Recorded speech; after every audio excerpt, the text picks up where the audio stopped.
Everyone, तो आइए start करते हैं आज की वीडियो। और आज का आपका पहला क्वेश्चन है, लोथल की खोज किसने की है। तो आपके पास चार ऑप्शन है, डॉक्टर एस आर राव, बीबी लाल, आर एस बिस्ट या फिर जेपी जोशी। तो आपका जो राइट आंसर है वो है ए, यानी कि एस आर राव ने ही लोथल की खोज की है। और की कब है, तो 1954 में। और जो लोथल है वो कौन सी नदी के किनारे स्थित है, तो भोगवा नदी के किनारे स्थित है। और कहां पर स्थित है, गुजरात के अहमदाबाद जिले में। ठीक है, तो लोथल की खोज 1954 में डॉक्टर एस आर राव ने किया। और लोथल भोगवा नदी के किनारे स्थित है और गुजरात के अहमदाबाद जिले में स्थित है। अगला क्वेश्चन है आपका, बनावली की खोज किसने की है। तो आपके पास चार ऑप्शन है, एस आर राव, बीबी लाल, आर एस बिस्ट या फिर जेपी जोशी। तो आपका जो राइट आंसर है वो है सी, यानी कि आर एस बिस्ट। तो आर एस बिस्ट ने ही बनावली की खोज की है। और कब की है, तो 1973 में। और ये जो बनावली है ये कहाँ पर स्थित है, तो हरियाणा में स्थित है। और बनावली को क्या कहा जाता है, समृद्ध लोगों का नगर।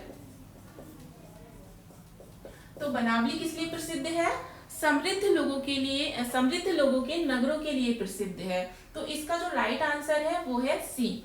अगला क्वेश्चन है आपका, रोपड़ की खोज किसने की है। तो आपके पास चार ऑप्शन है, B B Lal, R S Bisht, J P Joshi या फिर अमलानंद घोष।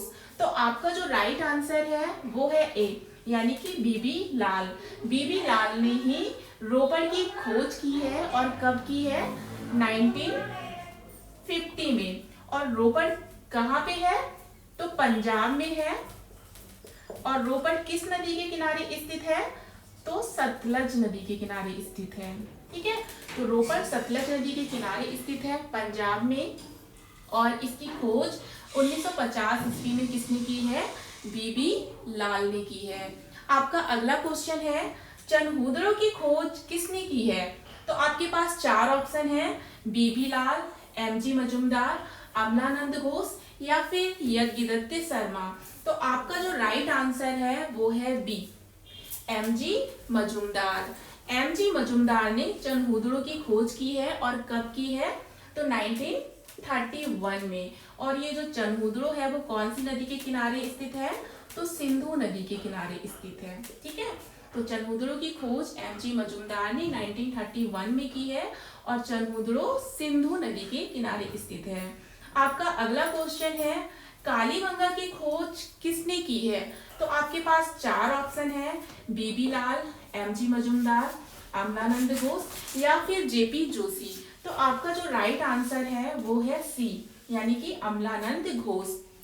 तो अमलानंद घोष ने ही कालीबंगा की खोज की है। और कालीबंगा है कहाँ पर, तो राजस्थान में है। और किस नदी के किनारे स्थित है, तो घग्गर नदी के किनारे स्थित है। ठीक है, तो कालीबंगा की खोज किसने की है, अमलानंद घोष ने की है। और कालीबंगा से हमें क्या प्राप्त हुआ था, जुते हुए खेत का साक्ष्य प्राप्त हुआ था।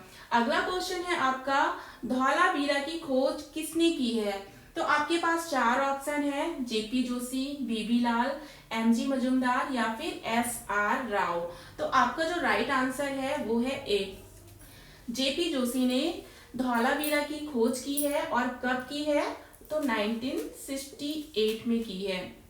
और धौलावीरा किसके लिए प्रसिद्ध है, तो जल के लिए प्रसिद्ध है, क्योंकि यहाँ पे उच्च जल प्रबंध पाया गया था। यहाँ पे सफेद कुआं प्राप्त हुआ और 16 बड़े तालाब भी प्राप्त हुए। तो धौलावीरा उच्च जल प्रबंध के लिए प्रसिद्ध है। और इसकी खोज जेपी जोशी ने की है 1968 में। और ये है कहाँ पे, तो गुजरात में स्थित है। ठीक है, तो आपका अगला क्वेश्चन है, सिंधु घाटी सभ्यता का आकार कैसा है। तो आपके पास चार ऑप्शन है, त्रिभुजाकार, वर्गाकार, गोलाकार या फिर इनमें से कोई नहीं। तो आपका जो राइट आंसर है वो है ए, यानी कि त्रिभुजाकार। तो सिंधु घाटी सभ्यता का आकार कैसा है? त्रिभुजाकार। आपका अगला क्वेश्चन है, सिंधु घाटी सभ्यता किसकी समकालीन मानी जाती है? तो आपके पास चार ऑप्शन हैं, चीन की सभ्यता, सुमेरियन सभ्यता, मिस्र की सभ्यता या फिर इनमें से कोई नहीं। तो आपका जो राइट आंसर है वो है बी, यानी कि सुमेरियन सभ्यता। तो सुमेरियन सभ्यता ही सिंधु घाटी सभ्यता की समकालीन मानी जाती है। इसके बाद आपका अगला क्वेश्चन है, हड़प्पा और मोहनजोदड़ो को एक विस्तृत साम्राज्य की जुड़वा राजधानियां किसने कहा है? तो आपके पास चार ऑप्शन है, Piggott, Alexander Cunningham, John Marshall या फिर इनमें से कोई नहीं। तो आपका जो राइट आंसर है वो है ए, यानी कि पिगट। तो पिगट महोदय ने ही हड़प्पा और मोहनजोदड़ो को एक विस्तृत साम्राज्य की जुड़वा राजधानी कहा है। इसके बाद आपका अगला क्वेश्चन है, सिंधु सभ्यता के पतन का कारण बाढ़ किस विद्वान के द्वारा बताया गया है? यानी कि किस विद्वान ने कहा है कि सिंधु घाटी सभ्यता का पतन बाढ़ के द्वारा हुआ है? तो आपके पास चार ऑप्शन है, Gordon Childe, Amalananda Ghosh, Marshall और मैके या फिर इनमें से कोई नहीं। तो आपका जो राइट आंसर है वो है सी, यानी कि मार्शल और मैके ने ही कहा है कि सिंधु घाटी सभ्यता का पतन किसकी वजह से हुआ है? बाढ़ की वजह से हुआ है। इसके बाद आपका अगला क्वेश्चन है, सिंधु घाटी सभ्यता के पतन का कारण जलवायु परिवर्तन किस विद्वान के द्वारा बताया गया है? तो आपके पास चार ऑप्शन है, गार्डन चाइल्ड, अमलानंद घोष, मैके या फिर इनमें से कोई नहीं। तो आपका जो राइट आंसर है वो है बी, यानी कि अमलानंद घोष। तो अमलानंद घोष ने क्या कहा है कि सिंधु घाटी सभ्यता का पतन किसके कारण हुआ है? जलवायु परिवर्तन के कारण हुआ है। तो आपका राइट आंसर बी है। इसके बाद आपका अगला क्वेश्चन है, सिंधु घाटी सभ्यता का सबसे पूर्वी भाग कौन सा है?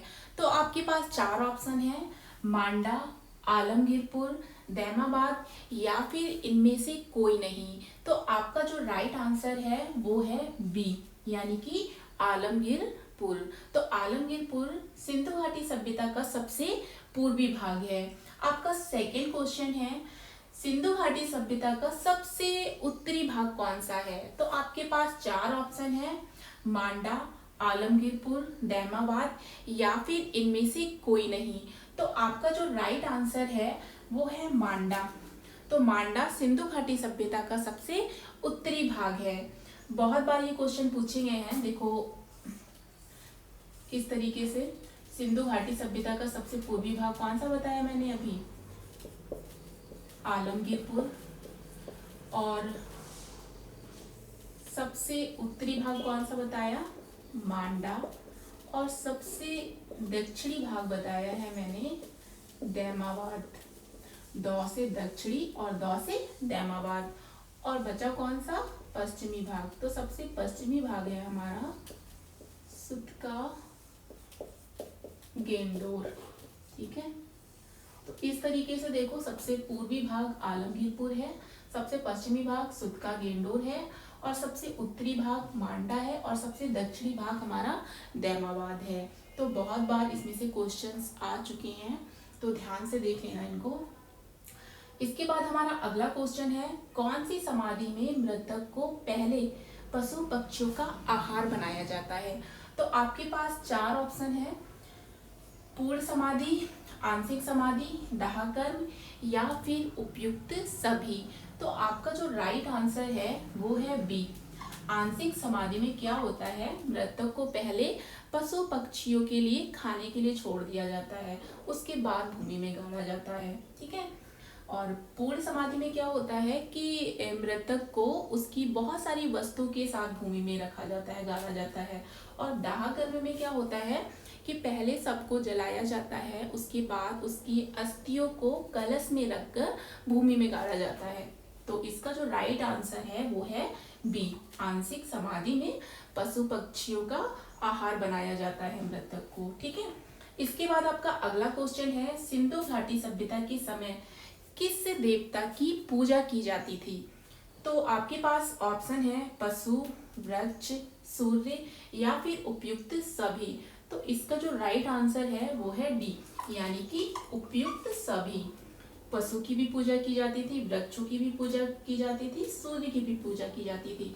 तो इसका जो राइट आंसर होगा वो होगा डी, क्योंकि खुदाई के दौरान जो मुद्राएं प्राप्त हुई उन मुद्राओं में पशुओं के चित्र भी देखने को मिले, वृक्षों के चित्र भी देखने को मिले और पहिए और स्वास्तिक के भी चित्र देखने को मिले, जिससे ये अनुमान लगाया गया कि पशुओं की भी पूजा होती थी, वृक्षों की भी पूजा होती थी और सूर्यों की भी पूजा होती थी। तो इसका जो राइट आंसर होगा वो होगा उपयुक्त सभी, क्योंकि सिंधु घाटी सभ्यता के जो लोग थे वो प्रकृति पूजक थे।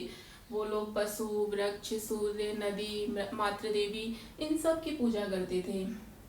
इसके बाद आपका अगला क्वेश्चन है, सिंधु घाटी सभ्यता किस प्रकार की सभ्यता थी। तो आपके पास चार ऑप्शन है, नगरीय सभ्यता, ग्रामीण सभ्यता या फिर दोनों या फिर कोई नहीं इनमें से। तो आपका जो राइट आंसर है वो है ए, यानी कि नगरीय सभ्यता। सिंधु घाटी सभ्यता कैसी थी, एक नगरीय सभ्यता थी। वो बहुत ज़्यादा डेवलप हो चुकी थी। यहाँ पे पक्की ईंटों के मकान देखने को मिले और सड़कों की उचित व्यवस्था देखने को मिली, नालियों की व्यवस्था थी।